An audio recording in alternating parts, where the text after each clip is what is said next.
Ngayon, ang possibility na nire-raise ni Attorney Harry would be a nationwide declaration. Ang gobyerno mismo ang gagawa ng conditions para sa deklarasyon niya. So, meron siyang judicial power, meron siyang power to make laws, tapos siya pa yung presidente. And then, of course, yung term niya was tuloy-tuloy habang existent daw yung threat. Ito nga mga kababayan, bago natin ituloy ang video na ito, kung bago ka lang sa aking YouTube channel baka pwede makahingi ng like at subscribe at click mo na rin ang notification bell para updated ka sa aking nilalabas na bagong video. Salamat po. Ano po ba ang mga safeguards ng 1987 Constitution laban po sa batas militar? Well, as we know, dun sa saligang batas natin, maaaring mag-declare ng martial law pero kailangan ang Kongreso ay mag-affirm nito at isi-set kung ano yung limits niya. Halimbawa, kung ganong katagal siya and so on. So, yun, tapos merong mahigpit ang mga requirements, kailangan lawless violence and so on. Maaari din i-review ng Korte Suprema yung existence ng lawless violence na yon. Ay, ng Kongreso din pala. So, in that case, yun yung sa totoo lang, dati akala natin napaka-stricto niyan eh. Pero nakikita natin that it is entirely possible na kapag kasundo mo ang Kongreso, then martial law can be even extended later on. So, and may precedent na nag-extend din tayo noon, panahon ng Marawi crisis, pero very limited geographically ang declaration. Doon lang sila sa conflict areas. Ngayon, ang possibility na nire-raise ni Attorney Harry would be a nationwide declaration. Maraming pwedeng gamitin. Gamitin nila yung sumabog a few months ago. Pwede nilang gamitin economic. Merong mga precedents for that. So, hopefully, it wouldn't be because ang gobyerno mismo ang gagawa ng conditions para sa deklarasyon niya. Pero nandun po yung mga banta ng term extension. Pasok po ba yun, ma'am? Pag martial law, halimbawa, tapos automatic, pwede na lang i-extend ang kanilang termino? Grabe pala yung trauma natin. National trauma yan eh. Kasi, big deal. Ganun ang ginawa. In the first Marcos administration, nagdeklara ng martial law para hindi na siya tumakbo uli muna for the presidency, tapos he set the conditions para tuloy-tuloy yung kanyang term. Kasi patapos na siya by that time, di ba? They were getting ready for elections. Nag-convene siya ng Constitutional Convention, and even yon naantala.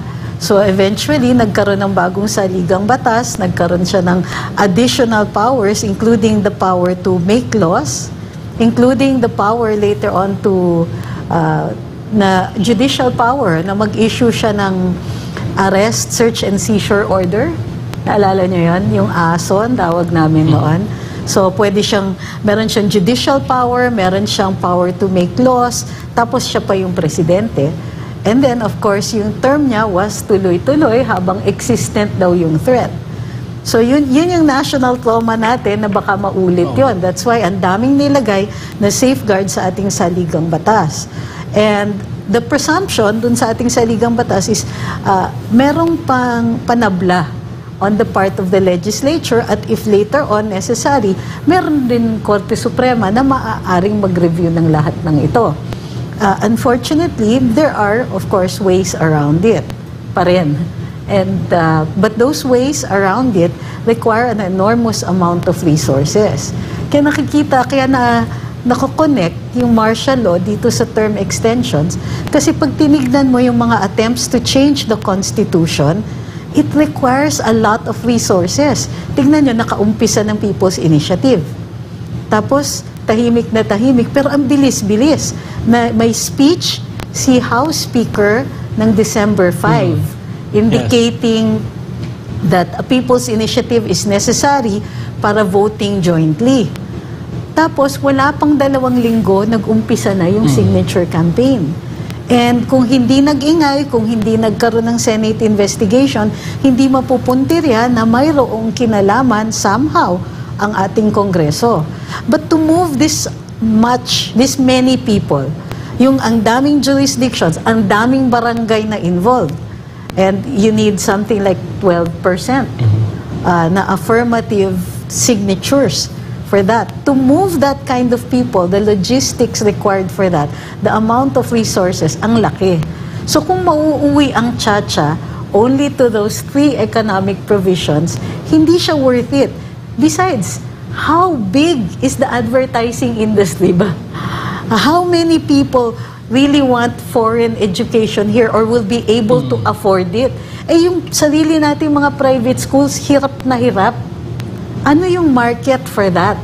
So kung yun ang titignan natin, na ang puntirya ng charter change, it doesn't add up. Masyadong malaki yung binuhos nilang pera para baguhin ang saligang batas para malimita dito. Besides, alam natin na kahit paano papasok yan either through a constitutional convention or through a constituent assembly. Pagka na-convene na yung constituent assembly, at yun ang sinasabi nila, yun lang talaga ang kinonsider nila, kung may constituent assembly, nothing stops any congressman or senator from moving to add to these matters na babaguhin nila sa saligang batas. So if you put all of that together, imposible na na walang term extension, imposible na walang charter change. And we already see and hear na yun na po ang pinag-uusapan kahit sa Kamara among themselves. Attorney, hindi ba yan pwede na doon sa habang pinag-uusapan nila, lagyan doon ng provision na ito lang yung pag-uusapan natin? Kumbaga, ito lang yung babaguhin natin. Hindi na pwede. Itong tatlo, di ba, sabi nila, tatlong provision lang yung gusto nilang baguhin, economic provision yun. O dito lang tayo, hindi ba yan pwede na naka-black and white para tutok lang talaga sila doon at mawala yung pangamba na pati yung ibang mga provision sa 1987 Constitution ay mabago? Kung resolution lang yan, they can overturn that. So, unless gawin nilang batas, or unless, baguhin nila yung saligang batas para ilimit yung mga ang pag-uusapan dito with every constituent assembly. I don't think you can limit the powers of the constituent assembly. Ganito yun yung Congress, that's a separate body from the constituent assembly. I mean, it's the same people, pero iba yung character niya. Ito yung trabaho ng Constituent Assembly, baguhin ang saligang batas. But nothing in the Constitution says na maaaring limitahin kung ano lang ang pag-uusapan in the Constituent Assembly. Meron din nabanggit si PRRD last time na sa pagbabago ng ating konstitusyon, dapat obserbahan at sumusunod din sa konstitusyon. Correct. Meron bang nakasaad sa konstitusyon, ma'am, na hindi pwedeng magbabago ka for the benefit doon sa mga nagbabago? Doon sa provision sa legislature, merong nakalagay doon na hindi ka pwede gumawa ng batas. Yung Congress, hindi maaaring gumawa ng batas na i-increase ang salaries nila and so on. Kailangan prospective yon. Ang ordinaryong batas, hindi yan nagre-retroact. You have to be very specific. I mean, it's not impossible, pero kailangan ma-explain mo na mabuti kung bakit i-retroact yun.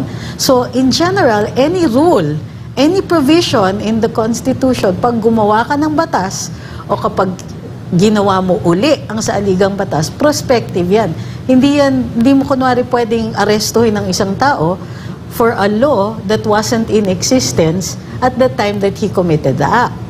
So, ganun din, yung pag binago mo yung saligang batas, batas yan, so prospective yung application niya. Hindi yan retroactive. So, kumbaga, ma'am, once na halimbawa, pagpalagay natin na yung nakatoka ngayon na magbago ng ating konstitusyon ay papakialaman nila yung term extension. Doon pa lang sa pakikialam nila sa term extension, yun yung naaprubahan, depektibo na yung ginawa nila. If that's what they are going to do. Kung kunwari, ang naririnig kasi natin, of course, there's no confirmation of this, is that babaguhin nila, pero iki-carry over lahat para hindi na mag-e-election muna. Magbabago yung rules, walang election, carry over lahat ng mga officials, magbabago lang yung designations nila kung magbabago nga yung forma ng ating gobyerno. So in that sense, parang they think that they can carry it out kasi carry over. Naalala ninyo nung 1986, nagka-revolusyon, nag-appoint ng mga OIC, yung presidenteng pumasok noon, si Cory Aquino. Originally, yung proposal was to carry over muna yung mga nakaupo. Pero dahil hindi nila pinagkakatiwalaan, baka very fragile yung bagong gobyerno at that time, hindi nila mapagkatiwalaan yung mga local government officials. So halos lahat yon pinalitan. So in this case, they're just going to carry over all the existing officials, babaguhin lang yung kanilang mga titles or call it a transition period. So until na fully implemented yung bagong gobyerno, i-carry over sila, which is basically a term extension. Yung karamihan sa kanila, kung matatapos na yung term nila, yung 3 taon ng termino nila, eh sila pa rin ang mayor, congressman, senator, whatever, pagpasok ng bagong saligang batas. Saan ito